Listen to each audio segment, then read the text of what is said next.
Even चलें इमरान खान साहब की रिहाई, जो कि मैं नहीं समझता कोई इतना बड़ा इशू है, रिहाई अभी ना सही तो किसी स्टेज पे तो होनी ही है ना। अगर वो मामला ठीक चल रहे हैं तो फिर इमरान खान साहब की जानिब से ये जो खत है और इसके जो 6 नुकात हैं, जिसके अंदर वाज़ेह तौर पर वो अपनी एक ऑब्जर्वेशन है, वो अब हाँ मैं उससे डिसएग्री करता हूं कि नहीं जी ये फॉर्मर प्राइम मिनिस्टर के तौर पर उन्होंने लिखा है, इसका पीटीआई से ताल्लुक नहीं। There is no PTI without Imran Khan साहब।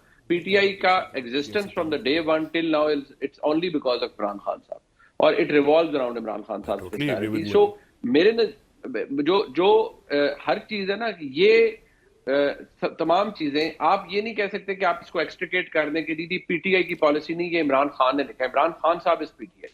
दूसरी बात यह है कि जी इस खत के बाद मैं नहीं समझता कि कोई ऑप्शन थी या कोई 99% मामला हल हो गए थे तो इमरान खान साहब ने कहा चलो मैं ये भी कर दूं। ऐसा नहीं है, रास्ता कोई बन नहीं रहा और रास्ता कोई बनता हुआ नजर आ भी नहीं रहा।